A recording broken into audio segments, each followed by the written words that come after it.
Oi pessoal, tudo bem com vocês? Hoje a gente vai ver a frente 2, Biologia 2, tá? Então, capítulo 11, livro 13. Lá na frente 2, página 277, que fala sobre os ciclos biogeoquímicos, certo? Módulo 37, página 277, capítulo 11, livro 13. Pode pegar lá para acompanhar. O que são os ciclos biogeoquímicos? É o trajeto, é o estudo do trajeto dos elementos químicos dos seres vivos para o meio ambiente, para o meio abiótico, que seria o meio não vivo, tá? E o retorno desses elementos, de novo, para os seres vivos e para o meio abiótico e para os seres vivos infinitamente. Então, esse é o ciclo, é o trajeto dos elementos químicos que transitam dos meios bióticos para os abióticos, dos seres vivos para os não vivos, certo? Gente, vamos imaginar, se não existisse esse trajeto, né? Se não existisse essa troca entre esses elementos químicos, esses ciclos, cada vez que vegetais, animais morressem, se eles não fossem decompostos e se os elementos que fazem parte deles aqui não voltassem para a natureza, a gente não teria vida. A vida só é possível graças à reciclagem desses elementos. Após, né, a morte dos vegetais, dos animais, esses elementos são reciclados infinitamente. É por isso que existe a vida, que é possível a vida, certo? Então, página 278, a gente vai começar falando sobre o ciclo do carbono. Então, temos o ciclo do carbono e do oxigênio, mas vamos começar pelo carbono aqui, página 278. A gente sabe que o elemento carbono, símbolo C, ele está presente em todas as moléculas orgânicas. Então, sempre que a gente fala de orgânico, de moléculas orgânicas, a gente está já colocando junto o elemento carbono. O elemento carbono ele está em todas as moléculas orgânicas, normalmente combinado a outros elementos, principalmente o oxigênio. É um desses elementos que vem acompanhando aí, né, o carbono nas moléculas orgânicas. Então, o oxigênio, por exemplo, é acompanhado do carbono, pode formar gás carbônico, que é o objeto, né, do nosso estudo no ciclo do carbono. O ciclo que o gás carbônico faz na atmosfera. Nós temos cerca de 0,04% da atmosfera de gás carbônico. Então, parece pouco, mas, na verdade, esse 0,04 aí de gás carbônico na atmosfera, ele é muito importante. Ele atua em muitos aspectos climáticos, como a gente vai ver mais para frente, tá? Então, é bem importante mesmo. Pode parecer pouco, mas é bem importante, é bem significativo. Mais ou menos a mesma proporção, 0,04 aí, vai estar também em mares, em rios, em oceanos, certo? Só em áreas muito profundas que a gente vai ter um pouquinho mais, vai ter cerca de até 3% de dióxido de carbono dissolvido, gás carbônico dissolvido, tá? As grandes florestas, como vocês podem ver nessa imagem aqui, ó, as árvores, elas são também grandes reservatórios do elemento carbono. Por quê? Porque o tronco das árvores tem um polissacarídeo chamado celulose, tá? Que é orgânico, celulose formado por carbono. Então, aqui no tronco das árvores, a gente tem um reservatório bem grande desse elemento. Outras fontes, né, de reservatório desse elemento são os combustíveis fósseis, por exemplo, carvão mineral, petróleo, seus derivados, todos eles têm também uma grande quantidade de carbono. A gente pode considerar como fontes de carbono, tá? Os átomos de carbono eles vão ser incorporados às moléculas orgânicas, vão entrar nas moléculas orgânicas dos seres vivos através da fotossíntese e quimiossíntese que seres autótrofos fazem. Então, principalmente fotossíntese, né? Porque quimiossíntese é bem menor quantidade, em escala bem menor. Mas na fotossíntese, os seres autótrofos, eles acabam tirando o gás carbônico que está na atmosfera e incorporando nas suas células, na sua composição, certo? Dentro dos organismos, né, autótrofos, quando esse gás carbônico é retirado da atmosfera através da fotossíntese, vai para dentro da composição mesmo dos vegetais, o que acontece? As moléculas vão ser degradadas do carbono durante a respiração desse vegetal e até mesmo durante a fermentação, alguns processos de fermentação que podem ocorrer dentro das células. Então, quando as moléculas orgânicas são degradadas, vai ocorrer uma liberação de carbono, tá? Durante a respiração e a fermentação. E esse carbono vai ser devolvido, então, para a atmosfera na forma de gás oxigênio, nesses processos, tá? O que não foi degradado, o que não foi metabolizado ali na respiração e na fermentação, o restante vai ficar no corpo desses vegetais e vai passar para os próximos níveis tróficos durante a cadeia alimentar. Então, pela nutrição, outros animais vão acabar adquirindo esse carbono, tá?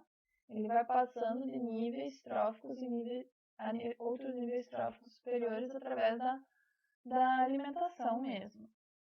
E quando esses animais ou esses vegetais que têm, né, o gás carbônico já, que obteram ou pela alimentação ou pela fotossíntese, quando eles morrerem, o que vai acontecer? Toda a matéria desses organismos vai ter que ser decomposta por fungos e bactérias. Essa decomposição por fungos e bactérias vai devolver gás carbônico para a atmosfera também. Então, por enquanto, apenas a fotossíntese tira o gás carbônico da atmosfera. Respiração devolve, fermentação devolve, a decomposição depois da morte dos animais e vegetais devolve o gás carbônico para a atmosfera. E outra forma de devolver gás carbônico para a atmosfera é através da queima de combustíveis fósseis. A combustão também devolve gás carbônico para a atmosfera. Então, se fizer queimada aqui, ó, né, nessa madeira, nessas árvores, uma queimada na floresta, o que vai acontecer? A gente vai estar liberando gás carbônico novamente para a atmosfera, o gás carbônico que estava aprisionado aqui no tronco dessas árvores. Então, a fotossíntese vai ser a única que retira o gás carbônico da atmosfera. Os outros processos, como eu falei ali, respiração, fermentação, decomposição, combustão, que é a queima, também vão devolver. Todos vão devolver. Só a fotossíntese vai retirar, certo? A gente tem aqui, ó, um esquema, uma figura, que mostra todo o ciclo do carbono. Então, vocês podem ver que as únicas flechas que estão retirando o CO2 da atmosfera são as da fotossíntese.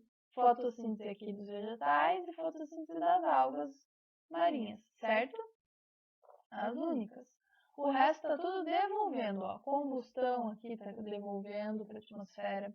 Respiração animal está devolvendo. Respiração vegetal está devolvendo gás carbônico para a atmosfera. Quando os animais e os vegetais morrem, a decomposição devolve o gás carbônico para a atmosfera. Então, ó, as flechas estão todas indo. Aqui a gente tem morte de organismos que possam ficar fossilizados. O que vai acontecer depois da fossilização? Vai virar combustível fóssil, que também vai devolver através da combustão, né, desses combustíveis, vai devolver o carbono para a atmosfera. Então, o único processo aqui seria mesmo a fotossíntese que retira. E por isso, a gente tem que pensar que quanto mais queima a gente fizer, mais combustão a gente tiver, quanto mais queima de combustíveis fósseis, mais carbono a gente vai estar jogando na atmosfera. E esse processo pode ser tão intenso que acaba ocorrendo um desequilíbrio e a taxa desse gás carbônico acaba ficando maior na atmosfera, causando o quê? Um aquecimento global, tá? Então, a fotossíntese pode não ser suficiente para retirar, para sequestrar todo esse carbono da atmosfera. Se a gente começar a poluir e a queimar em ritmo muito acelerado, tá? Esse que é o perigo. E aí, essa taxa alta de gás carbônico aqui na atmosfera vai acabar ocasionando mudanças climáticas, vai acabar ocasionando, né, alguns problemas que a gente vai ver mais pra frente ali. Então, agora que a gente já falou do ciclo do carbono, vamos falar um pouquinho sobre o ciclo do oxigênio. Página 279. O ciclo do oxigênio ele está intimamente ligado ao do gás carbônico, porque, como a gente viu, a molécula de gás carbônico tem oxigênio, né? CO2, 2 átomos de oxigênio, 1 de carbono. O oxigênio, o gás oxigênio, ele está presente na atmosfera em cerca de 21% dela. Então, a proporção é muito maior, né, de oxigênio do que o gás carbônico na atmosfera. E ele é essencial para nós, para os organismos aeróbios, que precisam para respiração. Então, ele é utilizado no processo de respiração aeróbica, tá? O oxigênio, combinado com átomos de hidrogênio, também vai formar a molécula de água, que é essencial para a vida, certo? Então, a gente tem uma importância muito grande, não só na respiração, mas também nas moléculas de água, que são essenciais, né, para a vida. E ele está intimamente ligado ao ciclo do carbono, já que ele faz parte também do gás carbônico, como a gente acabou de ver. Na respiração celular, com a degradação da matéria orgânica, o oxigênio é devolvido para o ambiente, juntamente com moléculas de gás carbônico e água, certo? O ciclo do carbono e do oxigênio, como falei, estão bastante relacionados. Por quê? Porque eles têm dois processos em comum, que seriam a fotossíntese e a respiração. Vamos ver as reações. Primeiro, a fotossíntese.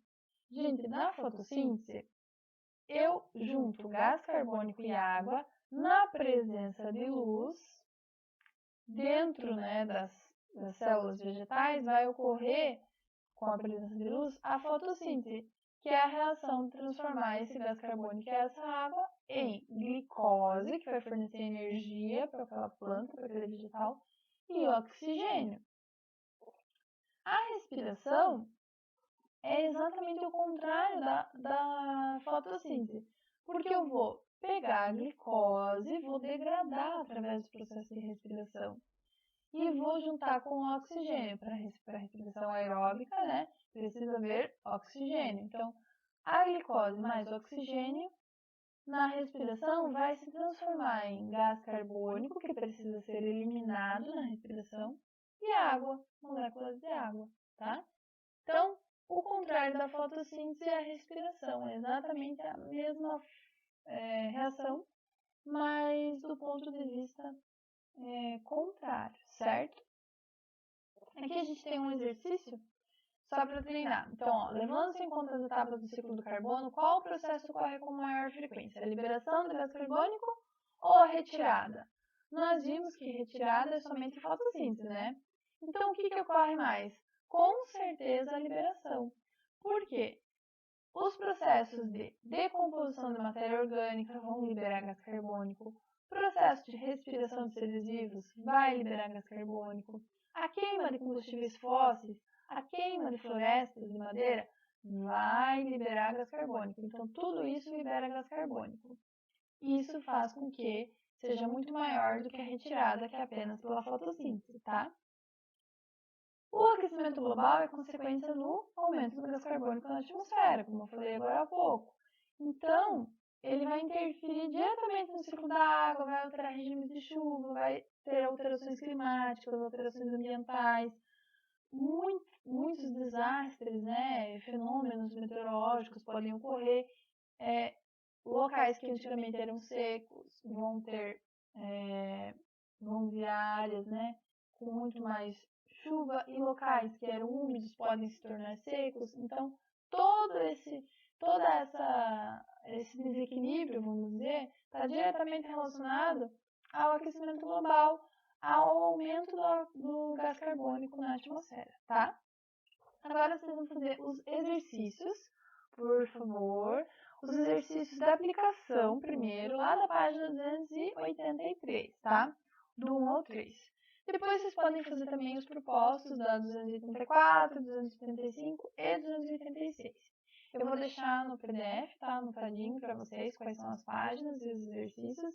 E na próxima videoaula eu faço a correção com vocês desses exercícios aí de aplicação que eu pedi hoje, tá bom?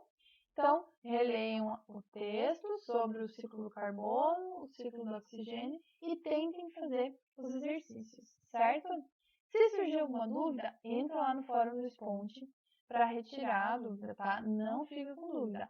Vai lá, digita a tua pergunta, escreve lá, fala, não entendi tal coisa, me explica, pode explicar de novo tal coisa. Eu, assim que puder, já vou responder, tá bom? Não fiquem com dúvidas, certo? Combinado? Então, bons estudos e até a próxima aula, pessoal!